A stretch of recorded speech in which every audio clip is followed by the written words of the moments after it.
Here's what Stardew Valley would look like if it was a roguelite top-down shooter. I present to you Atomicrops. That's not an exaggeration either. I found a post by one of the devs who wanted to try adding action to the farming genre while combining items and synergies similar to another game they were playing at the time, Slay the Spire. Atomicrops is developed by Birdbath Games and published by Raw Fury, who has quickly become my second favorite publisher behind Devolver Digital. The game takes place in a post-nuclear farm countryside, where the plants and animals have become horrifically mutated. It's your job to farm these mutated vegetables and bring them to the town while fending off the creatures looking for an easy meal. I got the game in a humble bundle years ago and randomly chose it as a new game to try, which is one of my strategies for chipping through my massive library. At first it drew me in with its cover art of a giant mutated corn husk. On booting up the game, I was introduced to the incredible opening soundtrack and colorful intro animation, which is really well done and hilarious, if a bit grim. The biggest things I think Atomicrops has going on for it is its style, its variety of upgrades, weapons, and locations, the compelling gameplay loop, and that incredible soundtrack by Jonas Turner. To emphasize just how much I love the soundtrack, it's one of the few I've purchased on Steam, and I listen to it casually in my free time. It also has extended cuts / different versions of pretty much every track in the game. Atomicrops is, as I mentioned, a roguelite. You first select which character you want to play as, which you unlock more of throughout playing the game. Then you choose which level of difficulty you want to play on, called years. You start at year 1 and progress until year 10. Then, you get airdropped into the wasteland, your farm. If you die, or complete a year, your progress is lost. To compensate, the time to complete a year or a run is relatively short, about an hour and a half. There is, however, a long-term progression in the form of 2 resources, cornucopias and cats, both of which can be earned and you carry over between runs. You can spend them on minor permanent upgrades which persist through runs, stuff like permanent 1% fire rate to all guns.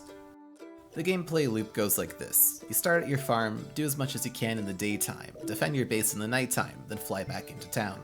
In town you can buy more upgrades or weapons or start romancing one of the townsfolk. The year comprises 4 seasons, each of which has 3 days, with a boss fight on the last day of the season. There are 2 bosses for each season, and which you fight is randomly chosen. Your farm is safe in the daytime, but at night, hostile creatures spawn which try and eat your crops. The first thing I did while playing the game was plant the few crops in my inventory.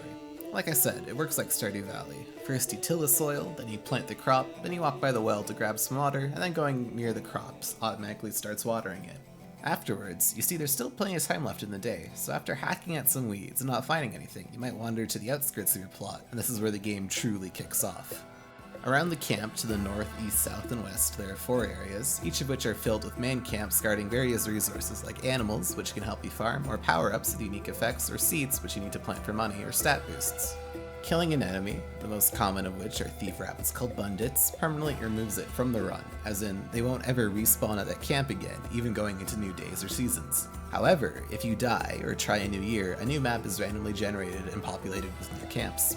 The pixel art is very well detailed and lively, but not obnoxiously flashy, which is good since there can be a lot of things going on at the same time.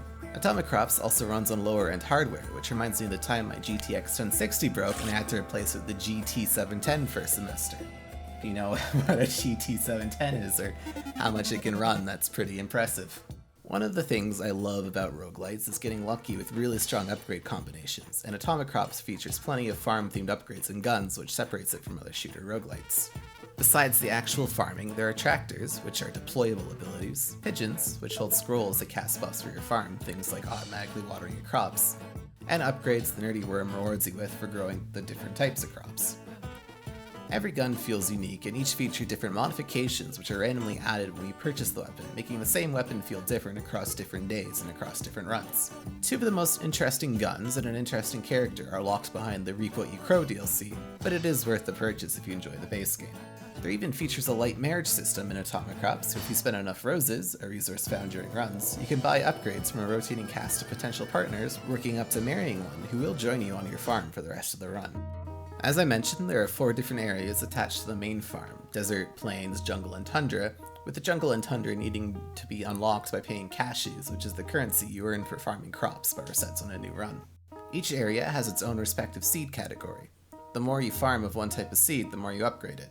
Each region also has a second tier area with more upgrades and better loot, but they all need cashews to be accessed. While exploring, you might stumble onto the mole holes that let you instantly warp back to your farm. You can return to where you were using the same hole, but it will collapse and you can't use it again. There's also a small chance of a blood moon or a more rare blue moon happening on non-boss nights, but I'll leave that for you to experience. Without spoiling too much, there's also a solid endgame with 5 cat statues that can be toggled on and off that add difficulty modifiers while providing a small bonus. I wonder what happens if you beat your 10 with all of them activated at once. Now, I've told you about the positives, but I'll give you some neutral points and some negative points for your consideration as well. On the neutral side, some players don't like the recent changes to how farming works, but the developer listened and added in the classic mode. 2 of the DLC packages are also paid, but you can pick up the main game in both paid DLC, since most of the DLC is just free updates, for about $12 Canadian during a sale. On the negative side, the game's pretty difficult. The difficulty in high years is a turn on for me, but might be a turn off for some people. During runs, if you don't make enough money from day to day, you might miss out on buying new weapons, which will help you deal with the more difficult areas, and they come with other various perks, like increased damage for the rest of the run, or heartbeat seeds, which is the only way to heal in the game. There are some small bugs, like a small handful of times the music is just cut out for me during a boss fight, or the same second is repeated over and over again. Sometimes bullets and enemies can be layered poorly, and you accidentally take damage from walking into something you thought was safe because there was a bullet under. Some enemies can also be annoying, like tracking you and charging at you off screen with barely any time to react. Oh yeah, and if you don't like roguelites, you're probably not going to like this game. I've seen some people ask for an endless mode, but I don't think that's going to happen. The game's pretty much finished by now. Overall though, I've had a great experience with Atomicrops. I have about 200 hours of playtime, having unlocked the 26 different achievements after about 170 hours. It excels at feeling like a roguelite while also having Stardew Valley farming mechanics, and the soundtrack is my favorite indie soundtrack in recent memory. If you're interested in discovering new games, please check out this playlist, or if not, I'll see you next time.